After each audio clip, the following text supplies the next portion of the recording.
Stéphane. Bon, bah ça y est, on est connecté là apparemment. Oui, bonsoir tout le monde. Bonsoir tout le monde. On va voir si les gens réagissent dans le chat, c'est qu'ils sont aussi connectés. Et on vous a préparé 2 petits sondages aussi. En attendant que tout le monde se connecte, on va pas démarrer tout de suite. Qui sont dans l'onglet sondage. Hello Eva, hello Hannah. Ouais, vous pouvez aller dans l'onglet sondage et il y a 2 petites questions. On est intéressé de savoir d'où vous venez et quel est votre métier. Parce qu'on va se présenter après, donc on se dit soit un peu plus équitable. Vous vous présentiez aussi un peu de votre côté. Bonjour, bonsoir. Ouais, on va peut-être attendre 2-3 petites minutes avant de commencer pour être sûr que tout le monde ait réussi à se connecter. Bonsoir Flora, merci d'être là. Ah, il y a ton fan club, Lydie, qui s'est Non, connecté. mais c'est quelqu'un avec qui que j'ai rencontré dans la nuit d'idées il y a 1 an, du coup. Ah bah chouette. Comme quoi, Flupa, ça crée des liens. Ah bah complètement. Non, mais c'est sûr. Même pour les gens qui sont pas designers. C'est le but, promouvoir les pratiques UX, donc auprès de tout le monde. Bonsoir Clément, merci d'être là aussi. Du coup, pour ceux qui arrivent, je répète peut-être ou je redis, on a dans l'onglet sondage, donc à droite de votre écran, vous avez du coup le chat, un onglet questions, sondage, participants, ça doit être juste de mon côté. Et du coup, on vous a préparé 2 petits sondages pour savoir un peu qui vous êtes. Donc, quel est votre métier et d'où venez-vous? Bonjour Anne-Sophie, bonjour Violaine. Si moi aussi j'ai accès à l'onglet participants. Ah, chouette. Bonjour Hichem. Bonjour tout le monde aussi.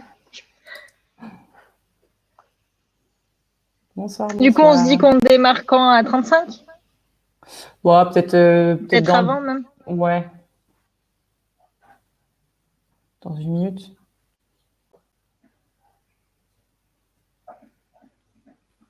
C'est sympa ce sondage du coup. On voit les réponses en live, c'est intéressant. Ouais. Alors du coup, on a des gens d'où? Auvergne, Rhône-Alpes, Île-de-France, Occitanie, Provence.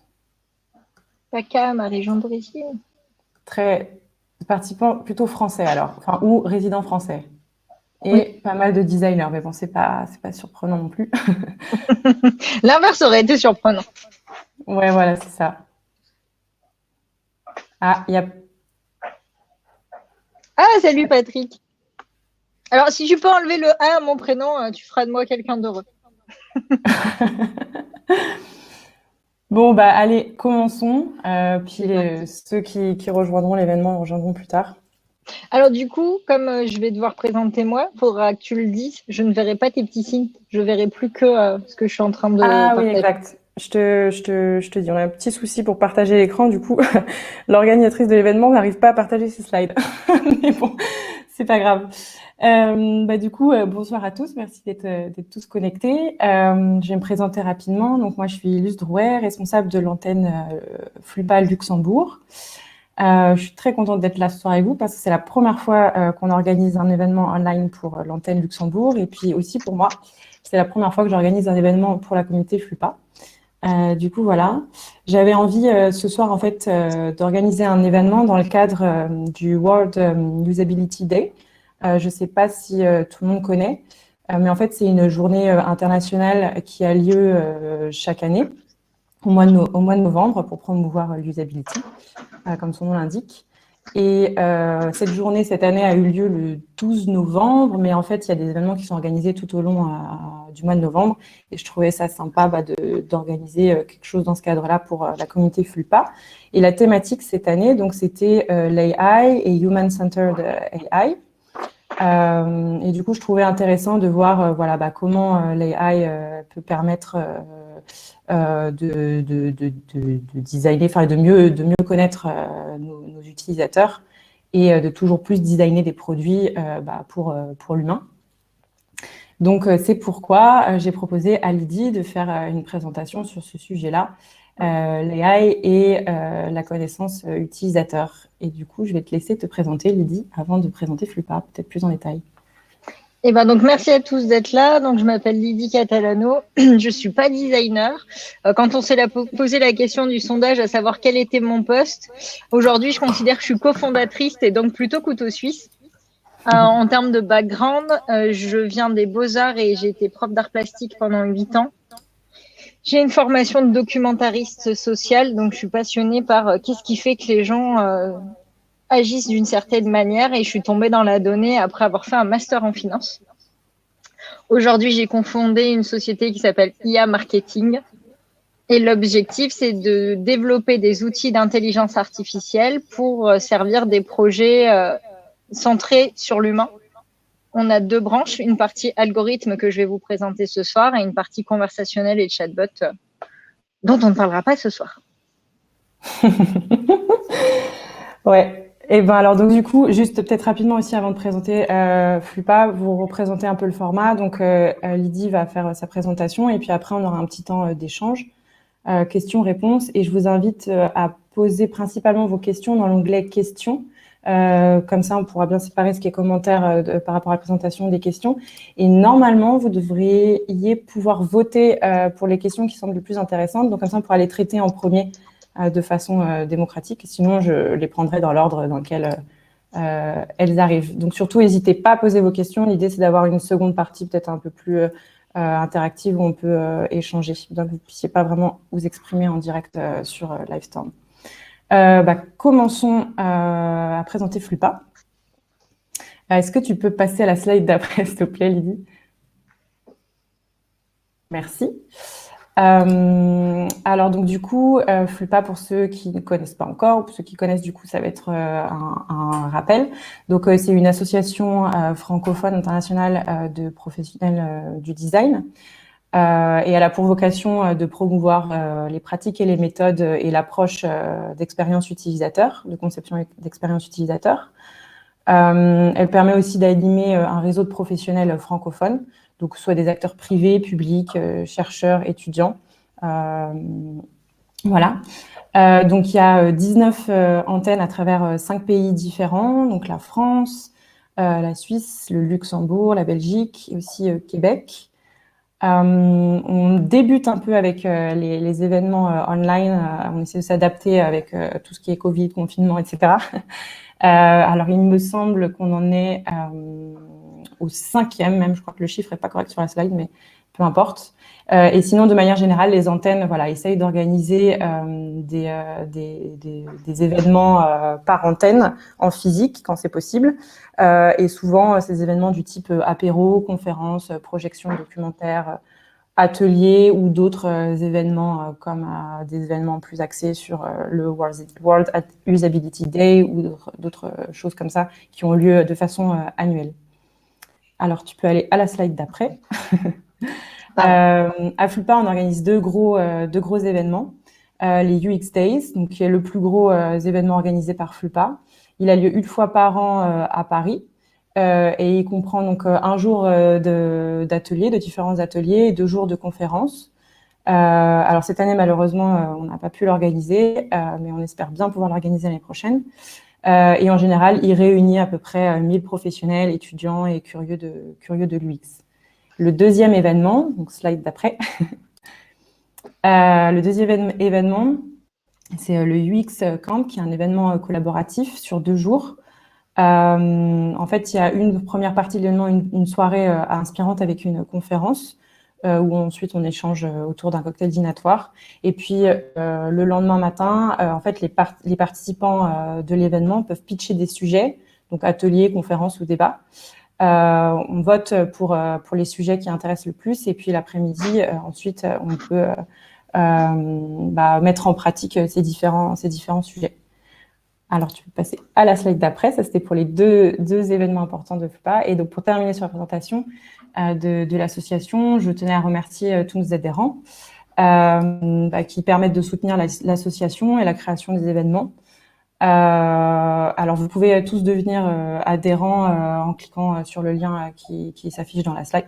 Non, vous n'allez pas pouvoir cliquer sur le lien, mais pardon, je suis trop dans l'interactivité là. Mais bon, en allant sur le lien indiqué sur la slide, voilà, vous pouvez devenir adhérent et du coup, ça vous permet d'être plus au courant plus facilement des différents événements et surtout de bénéficier. Vous pouvez participer aux prises de décision dans l'association.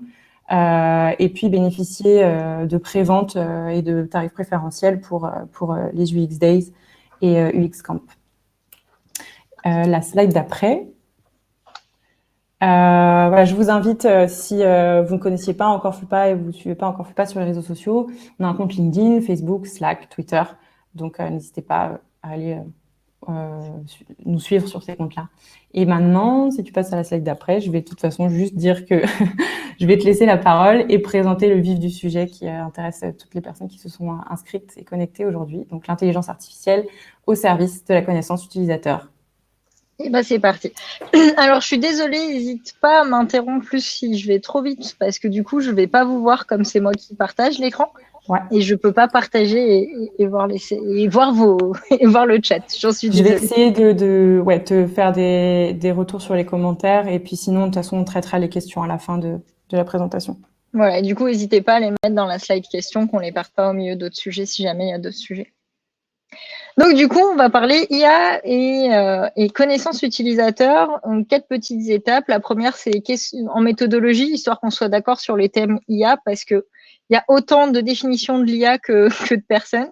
Ensuite, je vais vous présenter un use case concret qu'on a fait avec des vraies fausses données. Et enfin, je ferai un point sur IA et éthique, parce que souvent, quand on dit qu'on va à ce degré de recherche-là, ça pose des questions éthiques. En tout cas, nous, c'est au centre de notre manière de fonctionner. Et enfin, je vous présenterai des projets sur lesquels on travaille en mode vraiment recherche avec différents laboratoires ou entreprises. Donc, la méthodologie, qu'est-ce que c'est que l'IA et quels sont les enjeux actuels quand on va venir essayer de l'appliquer à la connaissance utilisateur? Donc, c'est vraiment une définition extrêmement light de l'intelligence artificielle, mais c'est juste pour qu'on parle tous de la même chose. Et à partir de la slide d'après, vous verrez que je vous parlerai d'algorithmes et plus d'intelligence artificielle. Donc aujourd'hui, l'intelligence artificielle telle qu'on la connaît, elle va se composer de 3 briques. Une brique informatique qui est la plus connue. Effectivement, il y a différentes briques technologiques, différentes manières de programmer. Et dans ces manières de travailler en informatique, on va avoir des briques qui concernent donc la partie algorithme. Ensuite, il y a l'interface. Pourquoi? Parce qu'on est obligé, quand on travaille sur de l'intelligence artificielle, d'imaginer comment elle va s'adapter à l'homme et permettre de communiquer. Donc, que ce soit une communication facile et intuitive avec la machine. Et l'idée, c'est que quelque part, quand on utilise l'intelligence artificielle, c'est pour augmenter l'humain et nous faciliter la vie. Et enfin, et c'est là où souvent, du coup, on crée des tensions entre l'intelligence artificielle et que ça part un peu dans tous les sens, c'est la notion de science cognitive. Effectivement, aujourd'hui, on a ce qu'on appelle du cognitive computing, qui est ce qu'on aime faire parce que c'est des systèmes apprenants et il faut savoir qu'il y a différents niveaux dans ces systèmes d'apprentissage. Et là où il y a une confusion, c'est que ce qu'on appelle apprendre à un ordinateur, c'est lui donner des capacités qui peuvent être du domaine de l'humain, à savoir voir, entendre, lire, mémoriser, structurer, raisonner, décider, puisque du coup, il va prioriser, décider, voire aller jusqu'à agir quand on est dans de la conduction de machine. Et c'est à partir de là qu'on peut avoir de la confusion. Il faut savoir que cette confusion, elle vient aussi de toute notre culture de science-fiction. Souvent, quand je suis en présentiel, comme on peut partager de la vidéo, je montre le teaser de Ex Machina, qui, du coup, montre une intelligence artificielle sous forme de robot capable de passer ce qu'on appelle le test de Turing. Le test de Turing, c'est le fait de ne pas savoir si on est en train de parler à un humain ou si on est en train de parler à une machine. Et forcément, bien sûr, c'est un film avec des gros effets spéciaux. Et du coup, au bout d'un moment, l'intelligence artificielle devient menaçante. Il faut savoir qu'aujourd'hui, on n'est pas face à des intelligences artificielles dites générales comme celles qu'on peut avoir dans Ex Machina, mais on est face à des intelligences artificielles qui sont très intéressantes et très intelligentes sur des périmètres extrêmement réduits. Donc, en aucun cas, elle n'est là pour substituer le travail de l'humain. Nous, on considère qu'on utilise nos algorithmes, on les développe pour nous faciliter la vie, et notamment en design pour enlever les biais, parce que moi, venant de mon parcours artistique, je sais que j'ai énormément de biais quand je développe un projet, et l'idée, c'est que les algorithmes qu'on utilise viennent gommer ces biais-là. Comment s'en servir en UX? En fait, l'objectif, c'est d'utiliser des algorithmes dans le cadre de la connaissance utilisateur pour dépouiller plus rapidement des données, aider des concepteurs à développer des produits et des services qui vont permettre d'anticiper des changements et voir d'un certain moment, on est capable aujourd'hui avec des intelligences artificielles très spécifiques et auto-apprenantes de se dire, bah, on imagine à partir de nos personas des fausses données. Et c'est par exemple ce qu'on fait en données de santé. On est capable, avec un ordinateur, de répliquer ces données, d'en créer des nouvelles qui vont permettre de garder et de respecter bien la RGPD parce que finalement, ces données ne sont qu'approximatives et du coup, on change un paramètre qui permet de ne pas biaiser l'algorithme et du coup, de ne pas mettre en danger l'humain. Et du coup, l'objectif qu'on s'est fixé avec IA Marketing quand on développe ces projets-là, c'est de donner la parole aux usagers en limitant les biais, en utilisant nos algorithmes. Donc, qu'est-ce qu'on fait? On développe un algorithme qui est spécifique à chaque fois. Et du coup, par exemple, on a développé un algorithme pour le projet questionnaire, donc dans le cadre des dépouillements, qui a été lancé au moment du confinement parce que on avait envie de savoir comment les personnes allaient évoluer dans leur mode de consommation, de partage et d'utilisation des réseaux sociaux. On a développé une première version de l'algo qui s'appelle Lisa et dont l'objectif, grâce au big data, donc elle a été entraînée uniquement sur des avis et des commentaires, mais elle en a vu plus de 6 millions. Et aujourd'hui, elle est parfaitement bilingue, elle est capable d'évoluer aussi bien en anglais qu'en français. Et c'est le gros avantage, c'est d'avoir des algorithmes qui fonctionnent très bien en français et donc qui sont entraînés que sur du français et que sur des périmètres donnés. C'est-à-dire qu'aujourd'hui, Lisa, elle est capable de lire uniquement des données textuelles, sans biais. Par contre, il faut que ce soit court et que ce soit du domaine de la vie. Si je veux lui faire lire un roman, c'est pas elle que je vais utiliser des algorithmes comme GPT-3, par exemple, si vous en avez entendu parler, qui eux sont capables de prendre un énorme corpus de texte, mais assez bien écrit, et d'en faire un résumé.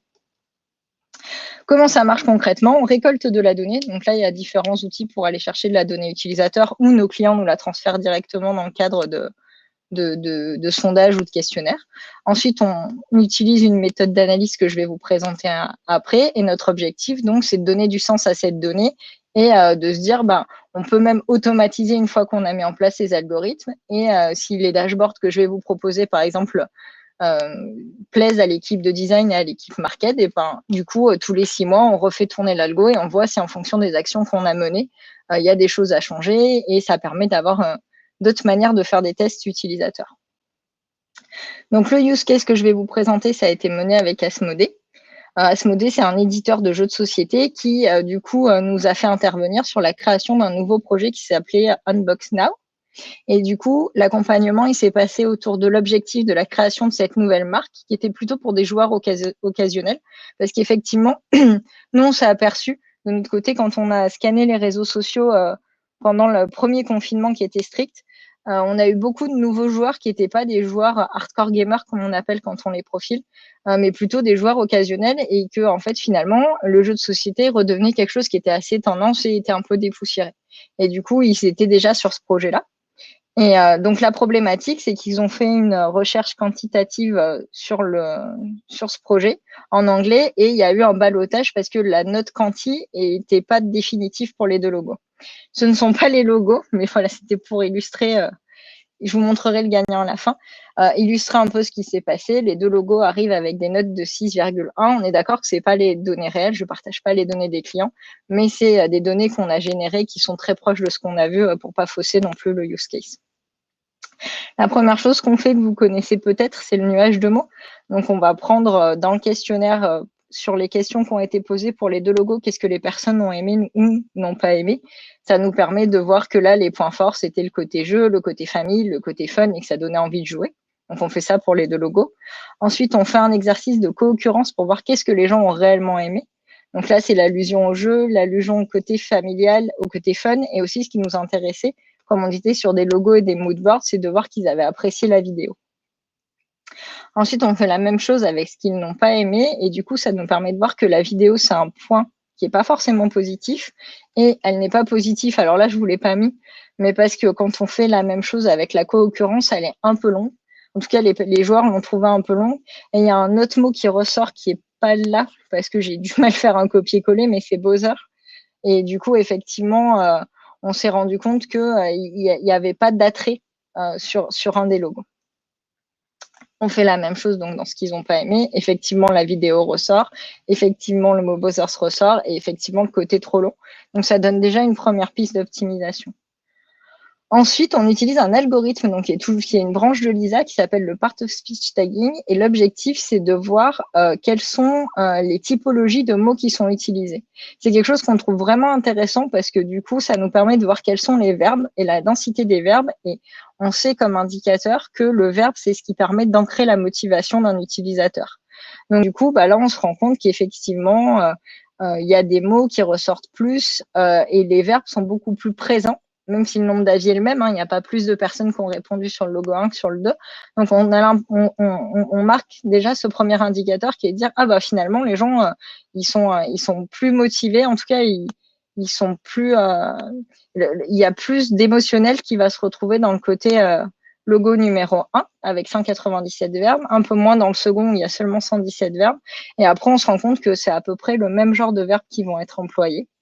Avec le côté, ça va jusqu'au mot love qui là ressort beaucoup, alors qu'on l'aurait raté si on était resté juste sur la première étape du nuage de mots parce qu'il n'était pas suffisamment présent. Par contre, quand on extrait que les verbes avec un algorithme, là, on a d'autres mots qui nous permettent d'avoir cette info autour du jeu, autour du ressenti. On a le mot feel qui ressort, on a le mot like qui est extrêmement présent, le côté love. Donc, on sait que voilà, celui-ci est intéressant par rapport à ça. Ensuite, on va regarder les adjectifs parce que ça nous permet d'avoir des informations sur la subjectivité du locuteur. Et là, c'est pareil. On se rend compte qu'il suscite beaucoup plus d'émotions, le unicorn ailé, parce que effectivement, on va avoir des mots comme satisfied, good, more. Il y a le côté du coup, nous qui nous a alertés. Et après, on a focusé. Effectivement, il y a une partie des personnes qui le trouvent un peu ennuyeux. Donc, ça nous met un point d'alerte aussi en se disant est-ce que c'est vraiment important ou pas? Est-ce que c'est quelque chose à quel point dans cette subjectivité, ça pourrait nous mettre des personnes qui sont détractrices par rapport à ce logo? Parce qu'un logo qui aura un meilleur scoring, je vous montrerai après avec le NPS, il ne faut pas que, même si un meilleur scoring, il plaise moins finalement et qu'il y ait plus de détracteurs vis-à-vis de ce logo-là. Et celui-ci, on se rend compte que finalement, effectivement, il est un peu plus lisse et du coup, ça fonctionne aussi. Les gens le trouvent fun. On a le mot happy qui ressort et qui est assez intéressant. Et ensuite, l'adverbe nous permet de qualifier les circonstances. Et effectivement, on s'aperçoit qu'il y a un petit côté too much sur celui-ci, parce qu'il a un petit côté cliché, peut-être avec les ailes. Ça, c'est la subjectivité de l'utilisateur. Donc, nous, à ce niveau-là, on n'aura pas plus d'infos, mais on va pouvoir montrer ce point d'alerte. Par contre, effectivement, quand on regarde la densité des adverbes qui sont utilisés, on s'aperçoit qu'il y a vraiment un engouement sur celui-ci. En tout cas, il est vraiment beaucoup plus dans l'action et il fait beaucoup plus réagir que le deuxième. Là, ce qu'on va faire, c'est on va utiliser Lisa. Donc, Lisa, c'est un algorithme qui va venir scorer chacun des avis. Et en fait, quand elle score, elle va donner une note entre 0 et 1 qui permet de dire 0, c'est négatif et 1, c'est très, très positif. Et ce qu'on fait pour vérifier qu'elle le fait correctement, c'est qu'on va prendre le score de la personne. Donc, eux, ils ont noté de 1 à 10. Et on va regarder si on va faire un Excel, on va aller regarder est-ce qu'il y a un énorme écart entre le score de Lisa et le score de l'utilisateur et est-ce que c'est l'utilisateur qui a une difficulté ou est-ce que c'est Lisa? Et donc, je vous ai mis des exemples qui sont les plus intéressants. En fait, on s'aperçoit et du coup, moi, en ayant été prof, je pense que j'ai ce point d'alerte-là. C'est hyper difficile de noter quelque chose, en fait. Et on s'est aperçu, donc on a fait aujourd'hui des études en français et en anglais, et ça m'a permis de vérifier quelque chose que j'avais vu de l'époque où j'étais enseignante. On nous expliquait que les profs, c'était des personnes qui, en France, utilisaient ce qu'on appelle la moyenne morbide. C'est-à-dire que c'est très, très difficile d'être très performant avec un prof français, parce qu'en général, il va avoir une répartition selon une courbe de Gauss entre 8 et 15. Et du coup, arriver au-dessus de 15, c'est très compliqué. Et en général, les notes sur les expériences et les études qui ont été montrées ont tendance à se mettre entre 10 et 15 parce qu'avec une répartition assez régulière. Alors que l'anglais, c'est différent. Les Américains, les Anglais, on a vu qu'ils pouvaient avoir un biais qui est plutôt positif. Et si vous si vous voulez vous amuser à faire le test, on l'a fait. Là, on nous a demandé d'aller traiter les données d'un Play Store. Et c'était génial parce qu'on s'est rendu compte que la communauté de notre client était vraiment très, très, très soudée. au sens où il y a des gens, ils n'ont jamais réussi à se connecter et pourtant ils mettent 5 sur 5. Et du coup, c'est fascinant cette notion-là de dire bon, bah voilà, j'ai des problèmes, mais ce jeu, je le connais parce que je l'ai déjà utilisé sur une autre plateforme et je suis sûre que votre expérience, elle est géniale. Et je vous mets quand même que j'ai des difficultés et que ça serait cool de régler ces problèmes-là sur ce device-là. Mais ce jeu est vraiment super. Et effectivement, quelque part, ça nous a fait remonter que si on se fiait que au quantitatif des utilisateurs, donc des personnes qui n'ont pas forcément de critères de notes quand on leur demande, et ben quand ils savent pas, ils mettent la moyenne. Et là, typiquement, la personne, elle vous dit que le logo lui paraît pas cohérent et ça lui fait penser que qu'il y a un côté avion, alors qu'effectivement, on est sur une boîte de jeu, donc pas du tout. Et sur l'autre, elle dit que c'est très ennuyeux et pourtant les deux ont mis 5. Et donc, effectivement, ça nous montre que cette partie de détracteur, si on n'utilise que la partie quantitative pure, parce que là, il y a quand même beaucoup de données, donc les regarder un par un, c'est aussi un gain de temps. L'IA, elle n'est pas forcément meilleure que vous, elle va vous faire gagner du temps sur ce dépouillage-là. Moi, aujourd'hui, très honnêtement, quand Lisa note et que je vérifie et je fais toujours des tests, j'ai beaucoup de mal à la contredire parce que c'est un outil qu'on a fait lire que des avis, qu'elle en a lu beaucoup plus que moi et que honnêtement, quand elle met L05 et qu'elle est donc neutre, je suis neutre aussi parce que je sais pas. Les rares fois où effectivement je me suis aperçue qu'elle n'y arrivait pas, c'est sur des textes très longs parce que du coup, on a voulu la tester sur des commentaires, sur des débats politiques, donc qui sont des commentaires très longs. Et là, effectivement, au bout d'un moment, elle se perd entre les différentes propositions. Par contre, si on reste sur des phrases, voilà, type avis comme ça court, elle est aujourd'hui aussi performante que ce que moi je le serais si je le faisais tout à la main. Après, c'est peut-être moi qui ne sais pas faire, mais aujourd'hui, elle est capable de faire la différence entre simple et too simple et du coup, de savoir qu'elle est dans certains cadres. Et c'est vrai que ça nous permet de faire un vrai gros gain de temps. Et les missions qu'on a remplies aujourd'hui nous permettent vraiment de dire attention, ces points d'alerte-là. Parce que effectivement, les mauvais commentaires, après, donc là, ce que je vous ai pas montré, c'est qu'avec tous les mauvais commentaires, je refais toute cette analyse-là pour voir ce que les personnes qui n'ont pas aimé ont vraiment mis en avant pour se dire, OK, c'est un vrai point de friction, c'en est pas. Donc, Lisa note tout. Et ensuite, on fait ce qu'on appelle un Net Promoter Score en disant, bah voilà, quelle est la part de détracteur, quelle est la part de neutre et quelle est la part de promoteur. Et du coup, ça nous a permis ici de voir que ce logo-là, malgré que dans la masse, on se rend compte qu'il y a des choses qui ne plaisent pas, la partie de détracteur, donc en rouge, est moins importante. Et du coup, bah, effectivement, c'est pas énorme hein, l'écart, mais ça nous permet de savoir qu'il y a plus de promoteurs sur ce logo-là et donc de personnes qui ont apprécié le logo. Et du coup, bah, la décision, ça a permis de prendre une décision qui a été de se dire on ne se fie pas qu'à cette note-là parce qu'effectivement, on était sur une égalité et on va se pencher sur les évocations du qualitatif. Et l'objectif de notre client et donc d'Emmanuel Marévéry qui m'avait demandé cette étude, c'était vraiment de se dire bah voilà, je tente cette expérimentation parce que c'est quelque chose qu'on n'avait jamais fait sur ces cadres-là. Et du coup, on a vraiment travaillé ensemble pour créer ces nouveaux outils. Et ça a été vraiment un partenariat qui s'est fait parce qu'on tentait quelque chose d'assez nouveau. Et du coup, ça nous a permis de choisir ce logo-là que vous voyez là. Et du coup, on a aussi fait tout le travail sur les moodboards et les couleurs du site. Donc ensuite, effectivement, quand on fait ça, on peut aller beaucoup plus loin. Typiquement, on va pouvoir segmenter dans, en fait, les détracteurs, c'est plutôt des hommes qui habitent à tel endroit. On peut aller en se disant, si on fait des études, par exemple, sur des avis qui sont laissés, donc vous êtes propriétaire de vos données et vous voulez qu'on scanne pour vous vos avis Amazon, on va pouvoir géolocaliser en disant bon bah voilà, il y a plutôt des détracteurs là. Ça permet, par exemple, dans le cadre du jeu vidéo ou du jeu de société, de se dire bah peut-être que nos règles elles sont pas du tout adaptées à telle culture.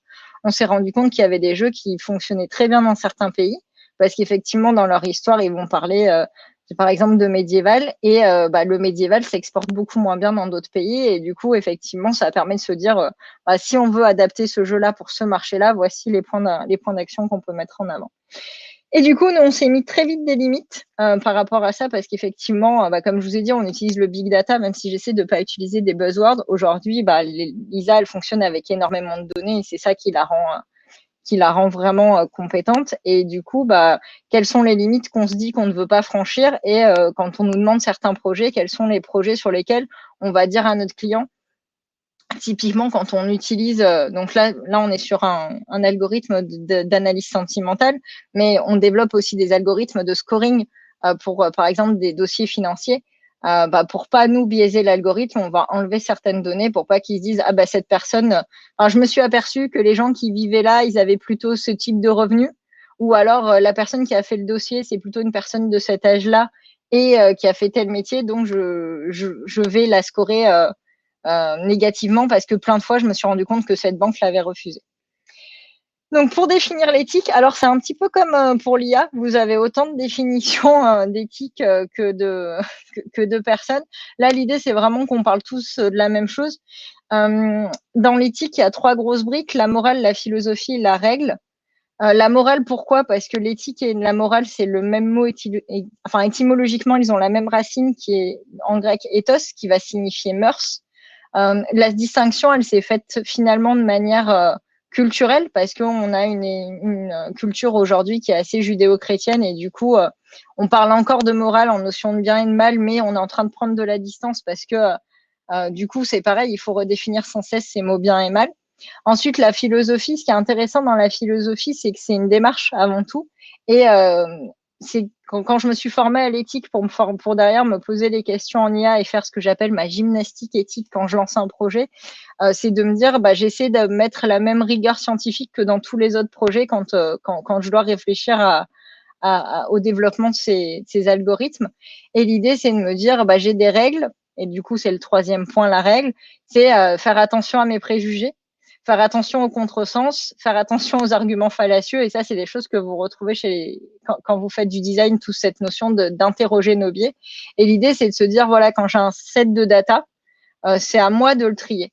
Et il y a vraiment quelque chose aujourd'hui qui me tend beaucoup, c'est on n'arrête pas de parler d'IA et d'éthique et en fait, je ne comprends pas. Et vraiment, là, je partage ma pensée avec vous parce que je détiens pas du tout la vérité ni une certaine légitimité sur le sujet, mais je vois pas comment on peut demander à un algorithme d'être éthique, en fait.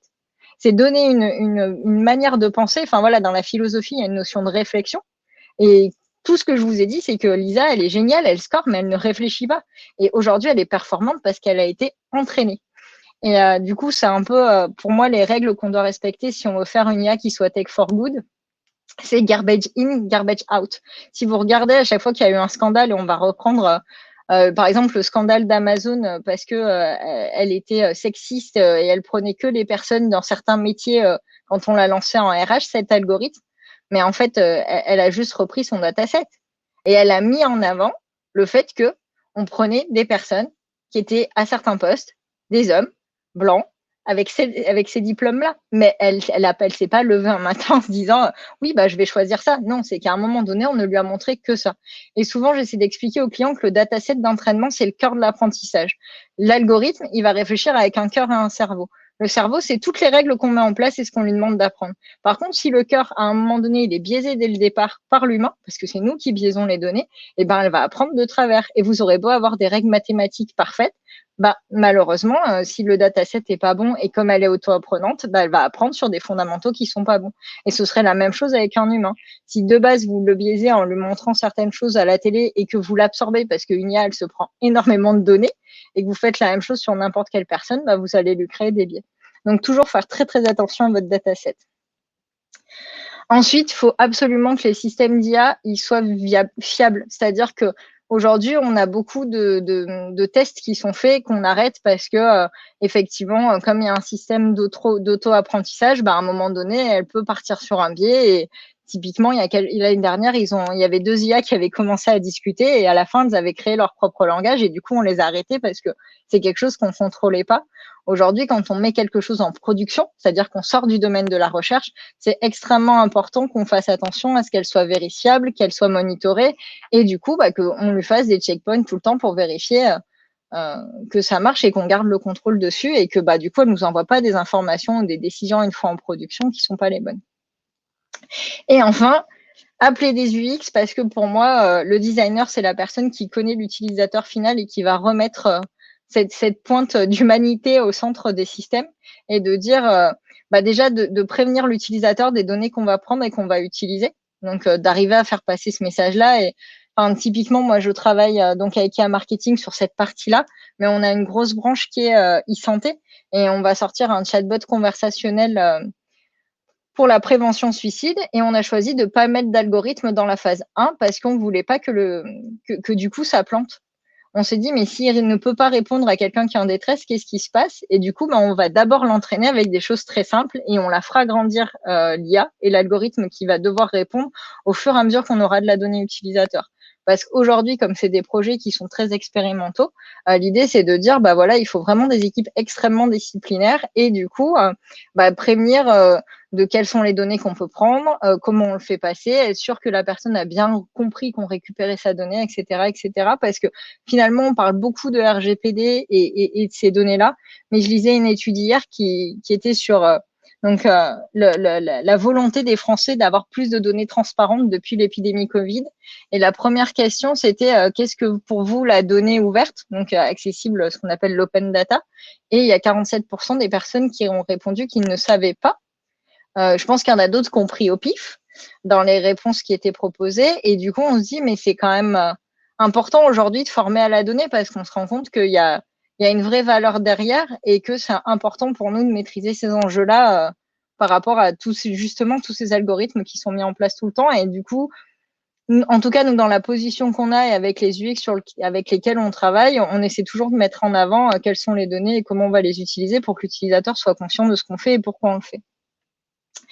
Et donc, les next steps, donc c'est comment l'IA va-t-elle accompagner, d'après moi, et en tout cas sur ce que nous, on a imaginé le métier des designers. Donc, c'était pour vous parler d'un projet. Je pense qu'on va aller de plus en plus vers des équipes extrêmement transdisciplinaires et pluridisciplinaires. Et l'idée, c'est notamment d'avoir des projets comme Frankenstein. Donc, il y a Patrick qui est ambassadeur ici et qui nous a aidé à lancer l'application. L'idée, c'est de dire que il faut de plus en plus des projets qui soient collaboratifs et effectivement, l'open data, c'est une très bonne solution. Typiquement, aujourd'hui, à cause des problèmes de terrorisme et d'attentats en France, on est en train de censurer beaucoup d'informations et aussi à cause de ce qui s'est passé avec les élections américaines. Mais on ne sait pas comment c'est fait. Et du coup, nous, on a pris le parti de monter des datasets qui sont 100% collaboratifs. C'est-à-dire qu'on a développé une extension qui s'installe sur Twitter, qui permet donc de parler en français et en anglais parce qu'aujourd'hui, nos algos sont tous entraînés bilingues. Et de dire, moi, je pense que ce tweet est toxique. Moi, je pense qu'il ne l'est pas. Et du coup, qu'on review tous ensemble et que ce soit pas juste des membres de l'équipe d'IA Marketing qui ont choisi que ça, c'était toxique et que ça l'était pas. Pourquoi? Parce que, comme je vous disais, quand on est face à un algo qui score, c'est complexe, mais alors définir ce qui est du domaine, par exemple, de la fake news, du domaine du harcèlement, du domaine des mots qu'on doit censurer, c'est une vraie difficulté. Et nous, on avait envie donc de mettre ce savoir-faire qu'on a au niveau des équipes et d'engager une communauté pour dire, voilà, venez avec nous, que vous soyez parents, étudiants, n'importe qui, vous pouvez participer à ce projet. Le code sera entièrement open source et l'idée, c'est vraiment de sécuriser les réseaux sociaux en disant, voilà, moi, j'ai pas envie d'avoir des filtres, en fait, qui permettent de dire, moi, ce genre de topic-là, je veux plus les voir dans mes actus. Effectivement, quand on a commencé à travailler là-dessus, on s'est rendu compte que les personnes qui travaillaient dans la tech, qui sont venues sur le projet, il a fallu qu'on leur apprenne à trouver le contenu toxique. Mais une fois que vous vous mettez en mode, voilà, je suis quelqu'un de jeune et du coup, j'ai pas les biais, je suis pas forcément les bons comptes et le mot lanceur d'alerte, je trouve ça super sympa parce que j'ai l'impression que c'est des rebelles. On se rend compte qu'il y a énormément de choses à faire et typiquement aujourd'hui, on est en train de travailler à une présentation et une évolution de ce projet au niveau de la cybercriminalité en France parce qu'ils se rendent compte que on a tendance à être dans la réaction en France et nous, notre idée, c'est de dire l'IA, ça permet de faire de la prévention. Donc, dans l'avenir, on espère qu'il y aura plus d'algorithmes comme ça et qui auront été co-construits avec des équipes pluridisciplinaires. Et ensuite, là, on est en train de lancer des nouveaux protocoles de tests utilisateurs donc toujours dans le divertissement, sur des sujets qui étaient un petit peu compliqués à tester parce que, donc comme je disais, j'ai été documentariste social et moi, j'avais pour objectif, j'ai travaillé notamment avec des psychiatres légales sur tout ce qui est suivi de personnes délinquantes sur différents sujets pendant à peu près 10 ans et j'ai appris à effacer totalement ma posture. Et c'est quelque chose que j'aime garder quand je fais des tests utilisateurs. Et aujourd'hui, je me rends compte que les outils d'intelligence artificielle me permettent cette liberté-là de finalement mettre les gens face à un jeu de plateau ou un jeu de rôle, faire leur partie et que derrière moi, grâce à des capteurs biométriques. Donc là, par exemple, on a un casque qui est fabriqué par la société Emotic qui nous permet d'enregistrer et en même temps d'avoir les commentaires et du coup, après, de venir croiser ces données-là. Et c'est pour ça que je vous disais que pour moi, l'éthique, c'est extrêmement important parce que, effectivement, on va avoir de plus en plus de données et c'est important de vraiment bien anonymiser et pas pseudonymiser comme je l'ai vu dans certains cas et de sécuriser. Nous, aujourd'hui, les données qu'on a, elles sont sécurisées sur des serveurs à nous qu'on monitore et il n'y a rien qui sort. Et même pour la partie, donc, je vous disais, de Frankenstein qui est extrêmement collaborative, on ne sait pas qui remonte les tweets parce que ça ne nous intéresse pas. On fait une sélection à l'entrée pour pas avoir quelqu'un qui dit je vais biaiser une IA comme ça arrive à chaque fois qu'il y a une expérimentation avec Tai par exemple qui avait été lancée par IBM, de dire je vais lui faire mettre plein de fausses données et puis au bout d'un moment elle va dire ce que j'ai envie. Bien sûr elle est auto-apprenante. Si sur 6 millions d'informations à 3 millions qui sont biaisées et au bout d'un moment forcément elle va avoir ses propres biais. Mais voilà, sinon on ne sait pas du tout qui reporte quoi, tout est complètement anonyme et du coup, la seule chose qu'on voit, c'est les données. Donc là, on est en train de tester des approches hybrides pour avoir un algorithme qui arrive à travailler avec le moins aussi de données possible, parce que des fois, nos clients, c'est des sociétés qui vont se lancer et qui n'ont pas forcément beaucoup de data. Donc voilà, je vous remercie, puis je vais repasser sur votre côté pour voir si vous aviez des questions.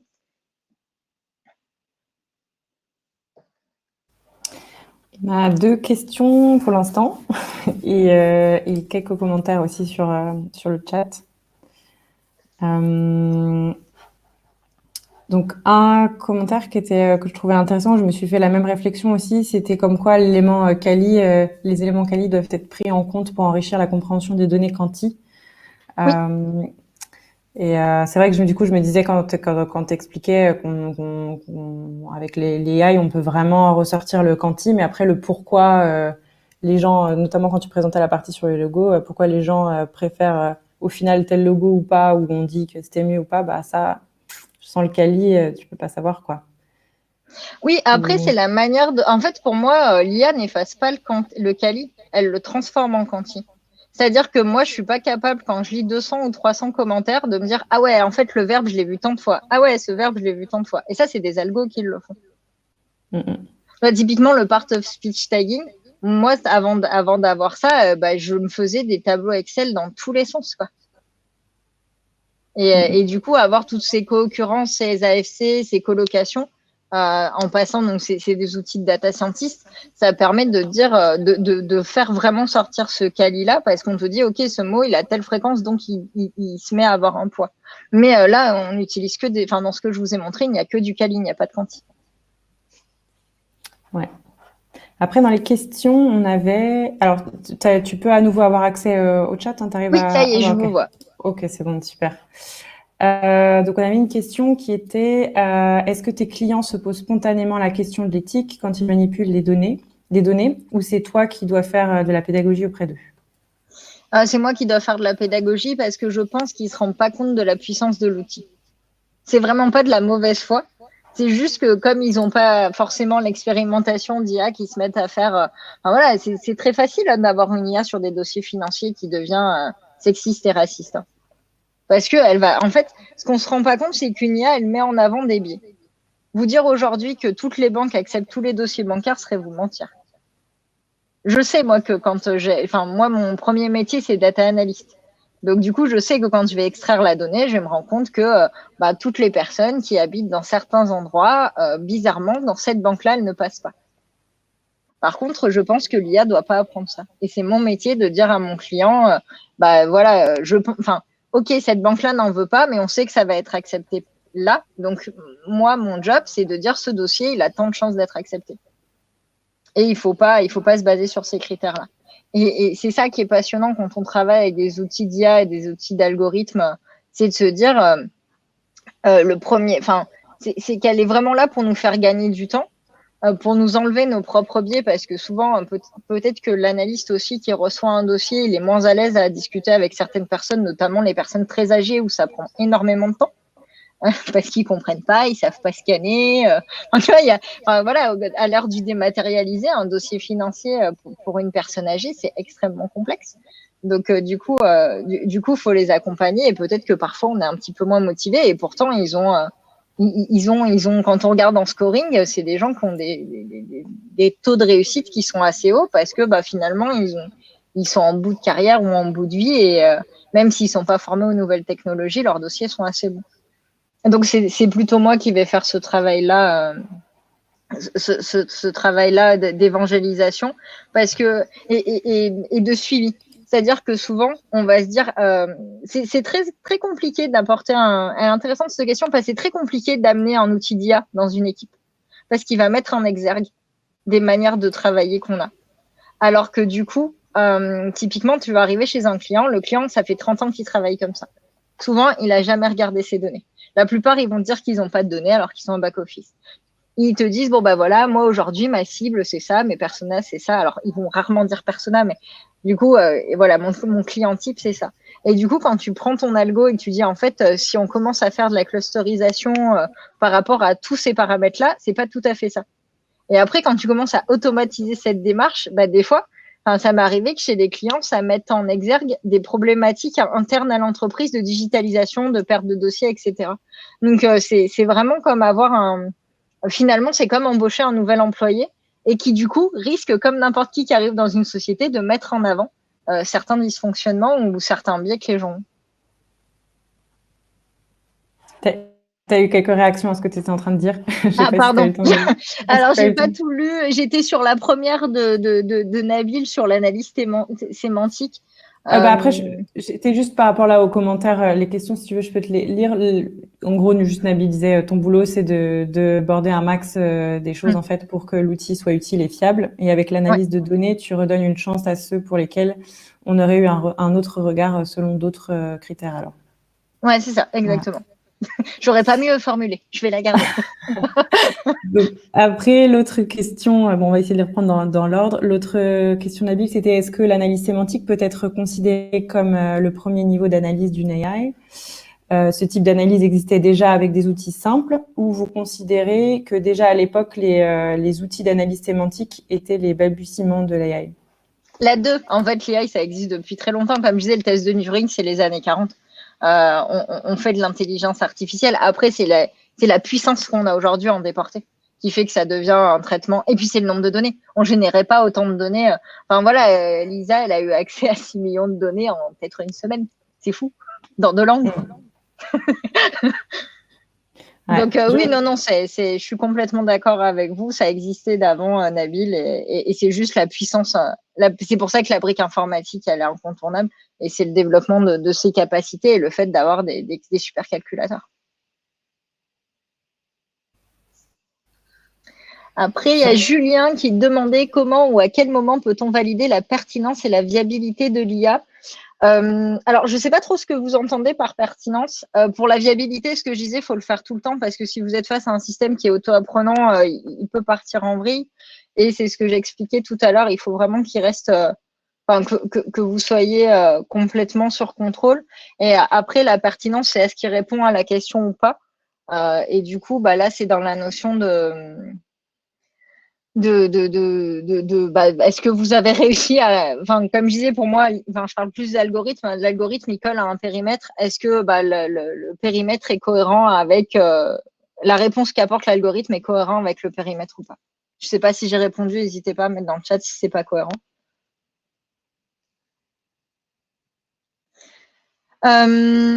Alors nous, l'approche d'IA marketing, elle est différente aujourd'hui parce qu'on est sur des projets très spécifiques. Alors nous, typiquement, ce que là je vous ai montré, c'est quelque chose qu'on a développé. C'est plutôt on vient nous poser des questions. Donc du coup, on répond à des questions et on n'a pas encore eu trop d'intégration dans des équipes. C'est-à-dire que j'ai pas de notion d'équipe, tu vois, où je vais avoir des data scientists sans consultation des UX designers. Donc, je pourrais malheureusement pas te répondre. Je suis désolée, Patrick. Moi, souvent, c'est des UX designers ou des marketeurs qui viennent me voir parce que c'est un peu plus mon domaine. Et puis, on s'appelle IA marketing, donc forcément, il y a un biais. Quand tu dis que tu fais de la e-santé et que tu t'appelles IA marketing, on était presque, l'autre jour, un de mes associés me disait, mais Lily, change de nom. Et je lui dis, mais non, ça fait IAM. Voilà, IAM marketing, IAM Lisa, IAM, tous mes algos, ils ont un nom. même si je dis qu'il faut surtout pas les humaniser trop, mais voilà, moi, ils ont un prénom parce que ça me permet, au moins, quand les clients m'en parlent, je sais de quoi ils parlent et c'est beaucoup plus simple. Mais du coup, j'ai pas eu le cas. Donc, moi, souvent, quand je commence toujours par la donnée. Je fais une exploration de la donnée pour savoir ce qu'il y a et puis surtout pour savoir si je peux faire quelque chose avec. Donc, systématiquement, je fais un cadrage de projet par la donnée. Donc, souvent, je leur dis où vous voulez aller, comment on y va, et après, on met en place on met en place la manière dont on va y aller. Mais souvent, comme je disais, les algos, ils répondent vraiment à des petits périmètres. Donc, quel est le périmètre du problème? Qu'est-ce qu'on a comme moyen? Et du coup, qu'est-ce que nous, on met en place? Est-ce que tu avais répondu à la question de Julien aussi, comment ou à quel j'ai eu un petit problème de Pendant connexion pendant que tu as déconnecté. Je me suis dit super, c'est le moment. Du coup, sinon après on a si l'AI ici du machine learning apprend un set biaisé, elle ne peut pas revenir en arrière et on ne peut pas l'arrêter. Bah, en fait, c'est plus facile. Et là, il y a une dimension écologique hyper importante. Ça coûte très très cher d'enregistrer de l'AI, d'entraîner pardon de l'AI. Et du coup, l'idée, c'est vraiment de se dire, vaut mieux l'arrêter et qu'elle reparte à zéro que d'aller chercher l'équivalent de la donnée, de la refaire mouliner pour la recorriger. Et du coup, tu as vraiment cette notion. Et c'est pour ça que nous, on essaie aussi d'apprendre avec des plus petits datasets parce que ça coûte super cher en termes écologiques. Hein, parce que effectivement, aujourd'hui, on a des partenaires. Nous, on est incubé par IBM. Et du coup, IBM nous apporte un soutien logistique, donc c'est pas tant ça le problème, mais écologiquement, on fait attention à ça. Et je l'ai pas mis dans la partie éthique, mais nous, ça fait partie des petits sets qu'on a de se dire, ouais, est-ce que pour ce périmètre-là, j'ai besoin de faire tout ça? Donc, du coup, aujourd'hui, la bonne pratique, en tout cas moi, ce que je conseillerais, ça serait de l'arrêter. Une autre question, c'était par rapport à ton exemple sur les RH et Amazon. Une révolution RH est-elle en marche? Oui. L'IA peut-elle à la fois optimiser les process et la dimension inclusion by design, plus ou moins oubliée au sein des entreprises et autres organisations? Elle peut, mais est-ce que les humains, ils sont prêts à changer? Est-ce qu'on est prêt à refaire des datasets? Est-ce qu'on est prêt à plus avoir les biais du diplôme et de la sortie? Est-ce qu'on est prêt à les casser, notamment en France, le fait qu'il y a une espèce d'hyper recommandation dans certaines écoles? Je sais pas. Mais à partir du moment où on fera ça, oui. Et je pense que d'ailleurs, c'est même elle qui va nous obliger à changer parce que en vrai, c'est elle qui a mis en exergue le fait qu'on fonctionnait comme ça. Et c'est souvent ça, c'est un développé. Moi, ce que j'adore dans l'idée de travailler avec des algorithmes, c'est que c'est challengeant. Enfin, Lisa, au début, bah voilà, j'arrivais à la corriger, je l'ai corrigée. Et maintenant, le fait que j'ai plus besoin de la corriger, c'est fou. Enfin, il vous challenge l'algo. Et je pense que l'intelligence artificielle va challenger la manière dont on voit les gens. Et même au niveau, on commence à parler de compétences et de cartes de compétences. Donc oui, ça va se faire. Après, combien de temps ça va prendre? Comme tu dis, ça a été un peu oublié par les entreprises et les organisations, mais il va falloir se mettre au pli. Et au plus il y aura de l'IA, au plus elle va mettre en exergue le fait qu'on a des biais. Après, autre question, est-ce qu'un jour il existera un open source EA comme il existe un open source data? Alors, il y a déjà pas mal de choses qui sont faites vraiment en termes d'open data et d'open source IA. Nous, on réinvente pas la roue, hein, comme on dit. Nous, on fait des réentraînements. Donc, typiquement, GPT-3, maintenant, il l'est plus, mais il aurait dû être open source. Il y a vraiment plein de choses. Mais ça, ce sera plus les techs qui pourront vous dire où. Mais aujourd'hui, la communauté, l'open source, ça fait vraiment partie d'Internet et c'est aussi pour ça qu'on a fait Frankenstein. Ensemble, on est clairement plus fort et c'est ce que les développeurs ont très vite appris et ça a permis à ce secteur-là de se développer beaucoup plus vite que d'autres secteurs industriels où il y a des notions de brevet. Donc, il y a déjà pas mal de possibilités. La prochaine question, donc le regard de l'AI le regard que l'AI pourrait porter sur l'humain dépend uniquement de ce que l'humain lui donnera comme info sur lui-même en fait. La notion de regard d'une IA, déjà, c'est fou. Ça veut dire qu'à un moment donné, on est en train de la conscientiser et du coup, moi, c'est un truc que je fais jamais. La question, c'est quel est le regard que l'humain va porter sur lui-même en se regardant à travers l'IA? Je la vois vraiment je vois vraiment les algos comme un miroir social qui me permettent de toujours me remettre en question parce que moi, de par les arts plastiques, j'ai plein de biais. Et du coup, c'est de me dire, bah non, en fait, parce que typiquement, quand on fait un parcours, notamment, moi, du coup, je fais de l'UX conversationnel. Donc, quand je crée un parcours conversationnel, si j'ai pas une IA qui me dit, en fait, ce mot-là, enfin, c'est elle qui va nous dire la manière dont la majorité qui n'est pas nous et qui est capable aussi d'aller vers de la personnalisation typiquement. Aujourd'hui, moi, ce que j'adore dans les prochains projets IA, c'est de se dire que demain, une IA elle pourra détecter un comportement et que si le travail du X a été super bien fait, du coup, ça permet de se dire qu'elle va, le site peut complètement s'adapter typiquement. Par exemple, je m'aperçois que quelqu'un avec la souris, il est tout le temps en train de passer. Vous savez, je sais pas si vous avez fait des heatmaps ou des hotjars où vous avez l'habitude de ce genre d'outils. Mais du coup, vous allez avoir les gens que vous voyez qui sont en train de lire le texte avec leur souris. Et ben, je me dis, une IA sera capable d'être entraînée à ce genre de comportement et d'adapter l'environnement dans lequel est l'utilisateur. Donc, c'est plutôt nous qui lui apprenons à nous regarder que l'inverse. Alors, Patrick qui demande si on a besoin de faire un appel. On a toujours besoin de personnes si vous avez envie de rejoindre, si vous avez envie de participer à un dataset collectif de track des tweets toxiques et du harcèlement sur Internet, envoyez-moi un MP. Je serais ravie de vous ajouter, de vous ajouter à la communauté des contributeurs. Chouette projet. Et du coup, je pense que... Oui, la dernière question, c'est vous connaissez les AI non machine learning, une frugale et légère qui fonctionne sans entraînement. Je réfléchis. Sans entraînement, alors machine learning, c'est des notions d'entraînement vraiment continu. Attends, j'ai fait un appel à un ami. Alex, une IA sans entraînement. C'est pas un système expert, ça fait des années. Oui, c'est ça, mais tu sais où on peut en trouver? N'importe quel développeur, c'est pas un algorithme. Ouais, nous, nos algorithmes, typiquement, ils ont des entraînements, mais ils sont pas. Lisa, c'est pas quelque chose qui a été. 6 millions de tweets, c'est pas énorme, c'est pas du big data. On est sur des algos qui sont ce qu'on appelle des systèmes experts, donc qui fonctionnent avec beaucoup de règles. C'est ce que je vous disais au départ. Et qui, du coup, une fois vous les réentraînez, mais 6 millions, c'est pas énorme. Ce qui va être vraiment très, très énergivore, c'est vous lui donnez un système de dataset. J'aurais pu en parler ça quand j'ai expliqué l'IA, je suis désolée. Mais par exemple, vous lui donnez un dataset et vous le préclassez pas pour elle. Et souvent, c'est ce qui arrive et c'est ce qui fait qu'on voit pas les biais dans le dataset. Et c'est quand elle commence à faire n'importe quoi qu'on se dit, c'est bizarre. Elle nous met des... Et typiquement, nous, c'est ce qu'on fait jamais pour ce que je vous disais, le côté frugal et léger qu'on apprécie. Après, il y a toujours un système un peu d'entraînement au sens où il faut...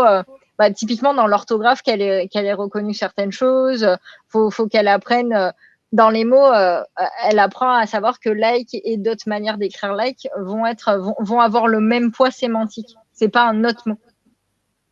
Mais aujourd'hui, nous, les IA qu'on utilise, ce que je vous disais, on fait très très attention à ça. Et en plus, on n'a pas des grosses phases d'entraînement. Le projet Asmodée, on a dû le plier en 2 semaines. Donc, on peut pas se dire on laisse tourner notre ordi et on revient, même s'il est pas chez nous, c'est des serveurs qui sont déplacés. On le laisse tourner et on revient. Donc là, voilà, nous, nos algos aujourd'hui, ils sont vraiment très légers. C'est notre objectif et c'est pour ça que c'est important de vraiment, ce qu'on apporte, c'est l'expertise dataset en tout premier lieu. C'est-à-dire aller regarder le dataset, vérifier que, la répartition des données, elle est cohérente, etc., etc. Et qu'on parle beaucoup plus d'algorithmes que d'intelligence artificielle. Je ne sais pas si j'ai répondu à la question. Je pense que si, mais je ne suis pas l'auteur de la question. On en a peut-être une dernière. Quelles approches, étapes utilises-tu pour la conception d'une AI? Alors, non, pas. Du coup, regardez le dataset. Ensuite, on regarde le périmètre dans lequel on veut intervenir, donc voir quelle est la réponse mathématique qui sera le mieux si c'est un scoring de 0 à 1, ou par exemple pour Frankenstein, on est à -2, -2 plus 2, pardon. Donc, on utilise une autre formule mathématique qui permet d'avoir beaucoup plus d'amplitude, parce que Pardon ? Parce que du coup, et là, on est en train de repasser sur 0,1 parce qu'on n'a pas assez de données. Donc voilà, on fait vraiment le test pour voir ce qui fonctionne le mieux. Et ensuite, on teste. Et après, si les tests sont concluants, c'est-à-dire si, comme disait, je crois que c'est Julien tout à l'heure, si elle est viable et qu'elle part pas dans tous les sens. Voilà, si elle est pertinente et viable, on la met en production et du coup, on la laisse tourner avec les dashboards qui vont nous permettre... Alors, l'idée, c'était vraiment de vous parler de trucs qu'on peut vraiment mettre Voilà, avec, comme tu disais, les systèmes experts, nous, on est vraiment dans l'idée de dire, on veut répondre rapidement en augmentant l'humain. Donc, on n'est pas sur des IA qui vont être en mode recherche. Typiquement, on va vraiment cadrer au max la recherche pour être sûr que ce soit pertinent et que l'IA, finalement, elle ait le moins de liberté possible pour pas qu'elle puisse partir en vrille. Donc, elles sont pas auto-apprenantes. On les réentraîne.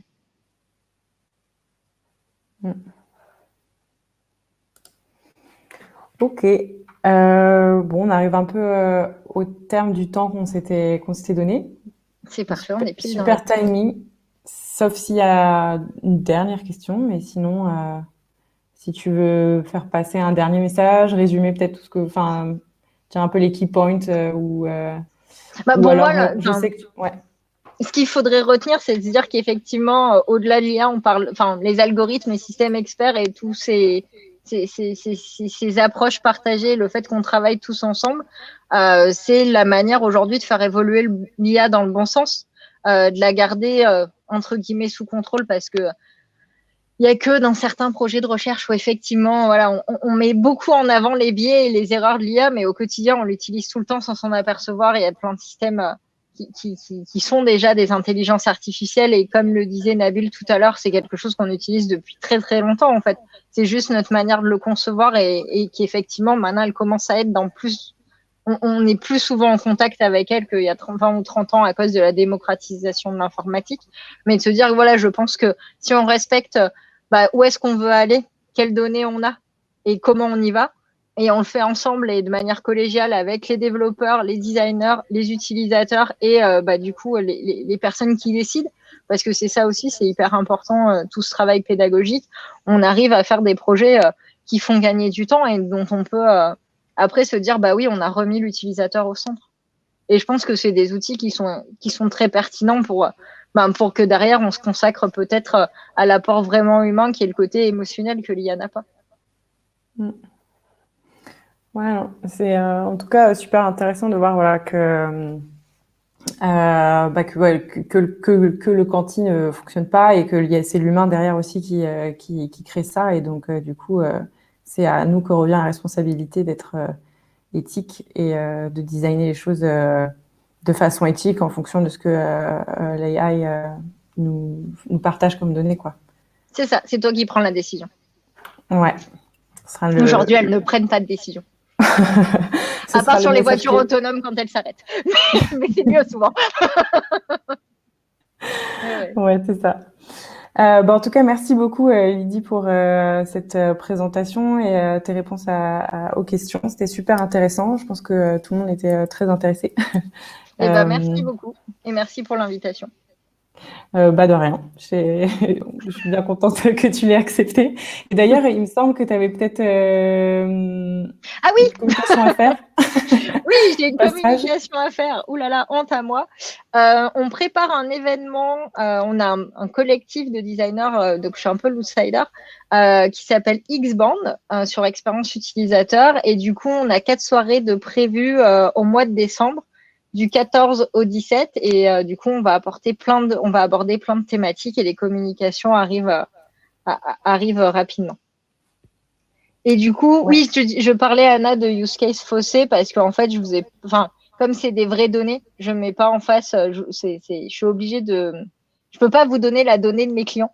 Donc, en fait, je retravaille mes use cases pour qu'ils soient cohérents, qu'ils correspondent à ce que je veux vous dire pour pas que ça vous induise en erreur, mais c'est pas des vraies données de vrais utilisateurs, de vrais gens. Il y a que le vrai logo à la fin qui était vrai, mais non, il n'y a jamais eu de licorne, malheureusement. Ouais, mais en tout cas, c'était super chouette que tu aies pu recréer un exemple comme ça. Au moins, ça nous donnait un bon aperçu et c'était super intéressant. C'est beaucoup plus long de faker de la donnée. Vous le saurez. Et que ça reste cohérent. J'imagine. Bon, bonne soirée à tous et merci encore de vous être connectés et merci beaucoup Lydie pour cette présentation. Merci beaucoup, très bonne soirée, merci d'être resté jusqu'au bout. Au revoir. Je pense que Lydie, je vais cliquer du coup sur terminer le webinaire et ça va nous déconnecter toutes les deux aussi. Parfait. Bonne soirée. Bonne soirée. Ciao.